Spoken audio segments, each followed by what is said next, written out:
Je n'aurais jamais imaginé que ma vie prendrait un tournant aussi dramatique. Je me suis toujours considérée comme une femme heureuse, épanouie dans mon mariage avec Michael. Nous nous sommes mariés jeunes, pleins de rêves et de projets pour l'avenir. Michael était tout ce qu'une femme pouvait désirer, attentif, travailleur, dévoué. Les premières années ont été merveilleuses. Nous avons construit notre maison ensemble et partagé chaque instant. Cependant, au fil du temps, les choses ont commencé à changer subtilement. Michael est devenu de plus en plus ambitieux dans sa carrière. Il passait de longues heures au bureau, rentrait tard, souvent fatigué et inquiet au début. Je le comprenais et le soutenais, sachant qu'il le faisait pour notre bien-être. Pourtant, petit à petit, la solitude a commencé à m'envahir. J'ai essayé de m'occuper avec des projets personnels, j'ai appris à peindre, j'ai rejoint un club de lecture, mais rien ne comblait le vide. J'avais l'impression que les longues conversations avec Michael, nos dîners romantiques et nos promenades du dimanche me manquaient. Maintenant, quand il était à la maison, son esprit semblait toujours ailleurs. C'est à ce moment de vulnérabilité que Marc est entré en scène. Un ami de la famille depuis des années et pasteur de notre église, Marc avait toujours été une présence constante dans nos vies. Il a commencé à m'offrir des mots d'encouragement ici et là. Remarquant ma tristesse lorsque Michael annulait des plans à la dernière minute pour le travail, les conversations avec Marc sont devenues plus fréquentes et plus profondes.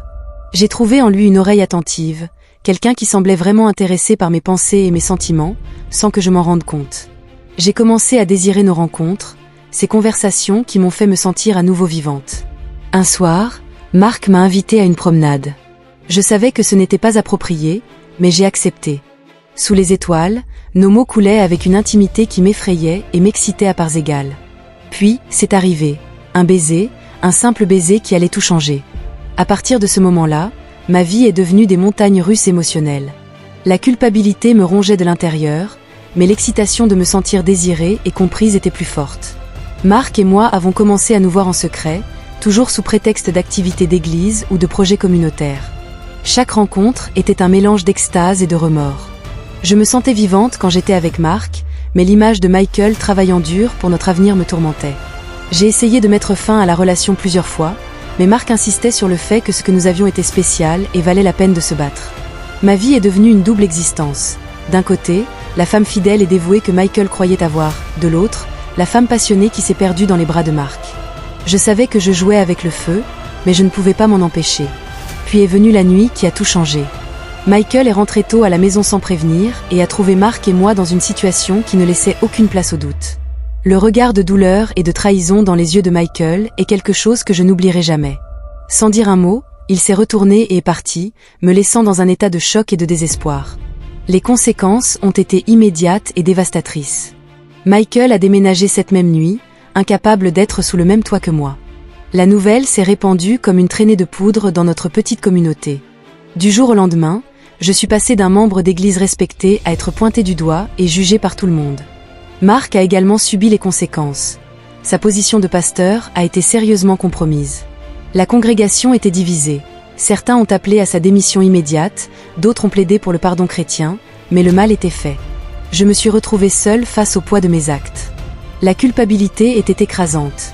J'avais trahi non seulement mon mari, mais aussi mes propres valeurs et principes. La personne que j'étais devenue était méconnaissable pour moi. C'est dans ce moment d'obscurité totale que j'ai pris la décision la plus difficile de ma vie. J'ai décidé d'affronter mes erreurs et de chercher la rédemption, peu importe à quel point le processus serait douloureux. J'ai définitivement mis fin à ma relation avec Marc, reconnaissant que ce que nous avions était construit sur des mensonges et des tromperies. J'ai cherché de l'aide professionnelle, j'ai rejoint des groupes de soutien et j'ai commencé le travail ardu de me reconstruire. J'ai appris à me pardonner, à accepter que j'avais fait de graves erreurs, mais qu'elles ne me définissaient pas en tant que personne. Le chemin vers la rédemption était long et douloureux. Chaque jour était une lutte contre la honte et le regret. Mais petit à petit, j'ai trouvé de la force dans des endroits que j'ignorais exister en moi. J'ai commencé à faire du bénévolat dans un centre de crise pour femmes. Aider d'autres personnes qui traversaient des moments difficiles m'a donné un nouveau but. Partager mon histoire avec toute sa crudité et son honnêteté est devenu un moyen de guérir et d'offrir de l'espoir aux autres. Pendant ce temps, Michael gardait ses distances. J'ai respecté sa décision et sa douleur. Je lui ai écrit des lettres, ne cherchant pas pardon, mais exprimant mes sincères regrets et mon souhait qu'il trouve le bonheur avec ou sans moi. Des mois ont passé avant que Michael accepte de me voir. Notre première rencontre a été tendue, pleine de silences gênants et d'émotions contenues, mais c'était un début. Lentement, Nous avons commencé à parler, au début uniquement de questions pratiques liées à notre séparation. Puis les conversations sont devenues plus profondes. Je lui ai tout dit, chaque détail de mon infidélité, chaque pensée qui m'avait conduite à prendre ces mauvaises décisions. C'était l'une des choses les plus difficiles que j'ai faites. Voir la douleur dans ses yeux pendant qu'il écoutait était déchirant. Mais je savais que l'honnêteté totale était la seule voie à suivre, quel que soit le résultat. À ma grande surprise, Michael a également commencé à s'ouvrir. Il m'a raconté comment il s'était perdu dans son travail, comment il avait négligé notre relation sans s'en rendre compte. Il n'a pas justifié mes actions, mais il a reconnu sa part dans la détérioration de notre mariage. Petit à petit, très lentement, nous avons commencé à reconstruire non pas notre mariage tel qu'il était avant, mais une amitié. Nous avons appris à communiquer d'une manière que nous n'avions jamais faite auparavant. Nous avons découvert des parties de l'autre que nous avions ignorées pendant des années. Le processus de guérison n'était pas linéaire. Il y a eu des jours de progrès et des jours de revers, des moments où il semblait que tous les progrès avaient disparu et que nous étions revenus à la case départ. Mais nous sommes restés engagés dans le processus, dans l'idée que même si nous ne finissions pas ensemble, nous deviendrions de meilleures personnes. Pendant ce temps, ma relation avec la communauté changeait également. Au début, j'ai fait face à beaucoup de rejets et de jugements, mais mon travail bénévole constant et mon honnêteté à propos de mes erreurs ont commencé à apaiser certains cœurs. Je ne cherchais l'approbation de personne, mais j'ai découvert que mon histoire de rédemption déchue avait résonné chez de nombreuses personnes qui luttaient contre leurs propres démons. Un jour, presque 2 ans après cette nuit fatidique, Michael m'a surpris. Il m'a demandé de le retrouver dans le parc où nous avions l'habitude de nous promener lorsque nous sortions ensemble. Il m'a dit quelque chose que je n'oublierai jamais. « Hélène, je te pardonne et je veux que nous essayions à nouveau. » J'ai pleuré, des larmes de soulagement, de gratitude et d'espoir. Je savais que ce ne serait pas facile, que nous avions beaucoup de travail devant nous, mais j'étais prête à faire tout ce qu'il fallait pour reconstruire ce que nous avions perdu. Nous avons recommencé presque comme si nous étions un nouveau couple. Nous avons eu des rendez-vous et pris les choses lentement. Chaque étape a été prise en compte, chaque décision discutée ouvertement. La confiance, cette chose fragile que j'avais détruite, a recommencé à grandir lentement mais sûrement. Notre mariage, lorsque nous avons finalement décidé de renouveler nos vœux, était très différent de celui que nous avions avant. Il était basé sur une compréhension plus profonde l'un de l'autre, sur une communication honnête et ouverte, et sur un engagement renouvelé, non seulement l'un envers l'autre, mais envers nous-mêmes. L'expérience m'a profondément changé. J'ai appris la valeur de l'intégrité, d'être fidèle non seulement à mon partenaire, mais aussi à mes propres valeurs. J'ai découvert une force que je ne savais pas posséder et surtout, j'ai appris que le véritable amour n'est pas seulement un sentiment, mais une décision quotidienne de choisir l'autre personne pour travailler sur la relation, même quand c'est difficile.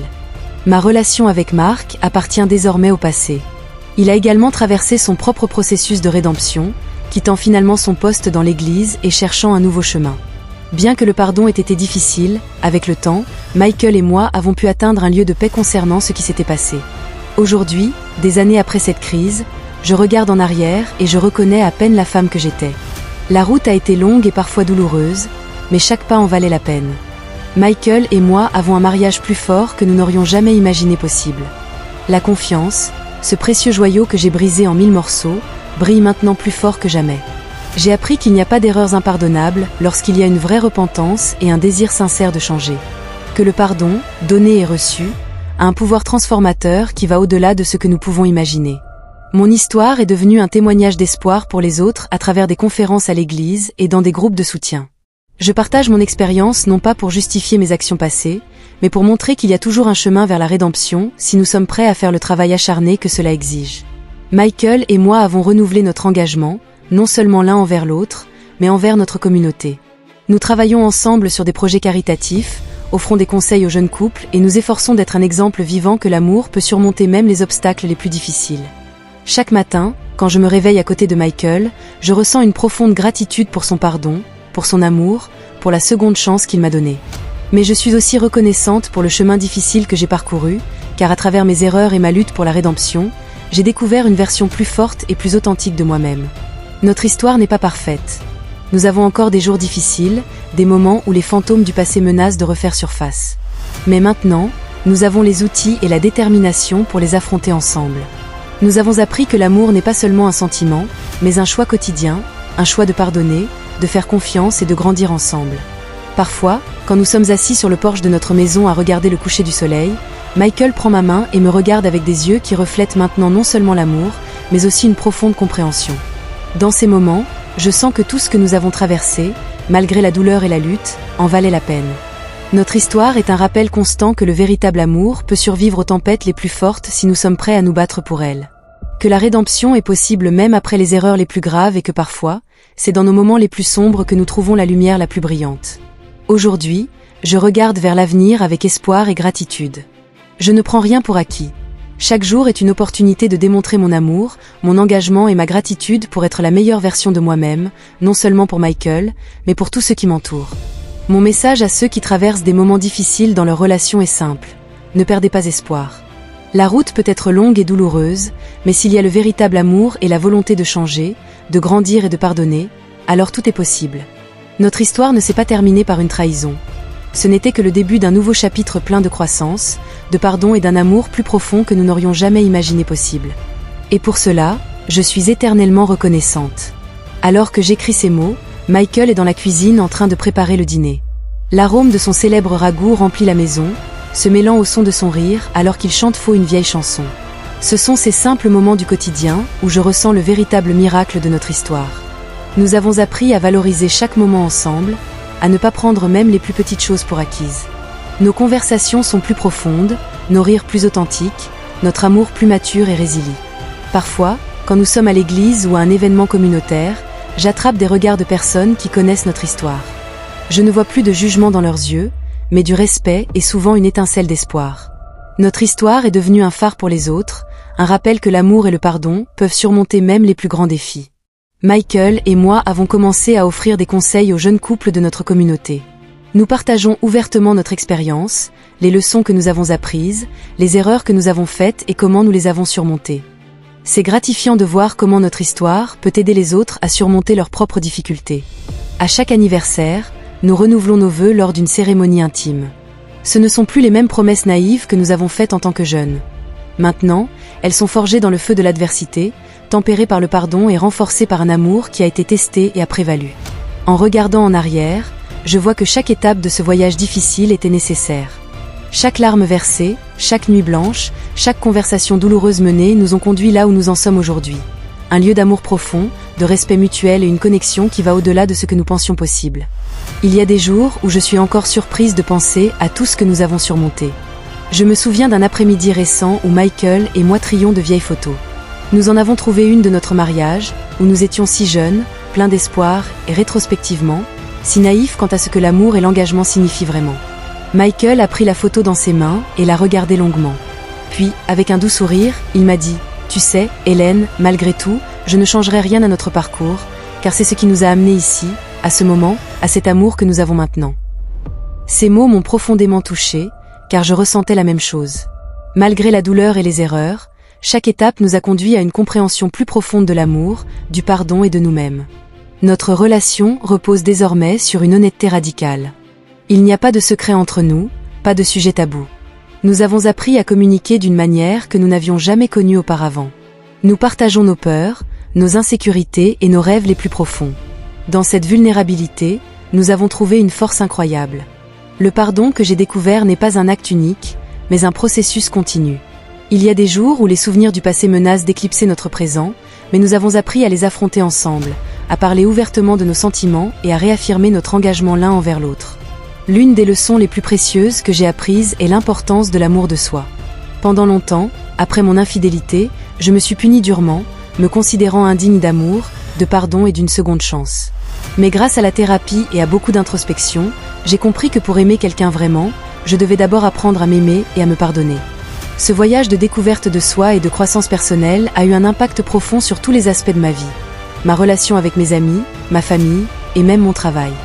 Tout s'est amélioré. J'ai appris à être plus compatissante, plus compréhensive et plus présente à chaque instant. Michael a également beaucoup évolué grâce à cette expérience. Il a appris à mieux équilibrer son travail et sa vie personnelle pour être plus présent dans notre relation. Maintenant, quand il rentre du travail, il laisse ses soucis à la porte et se concentre entièrement sur notre temps ensemble. Nous avons développé de nouveaux rituels et traditions qui renforcent notre lien. Chaque vendredi soir, sans faute, nous avons un rendez-vous à la maison. Nous cuisinons ensemble, parlons de notre semaine et partageons nos pensées les plus profondes. Ces moments simples sont devenus l'encre de notre relation. Nous avons aussi appris à nous donner de l'espace pour grandir individuellement. Nous soutenons les intérêts et les passions de l'autre, même lorsque nous ne les partageons pas. Michael a retrouvé son amour pour la photographie, et j'ai découvert une passion pour l'écriture. Nous partageons nos projets, nous nous encourageons mutuellement tout en respectant nos espaces personnels. Notre vie sexuelle s'est également épanouie d'une manière que nous n'aurions jamais imaginée.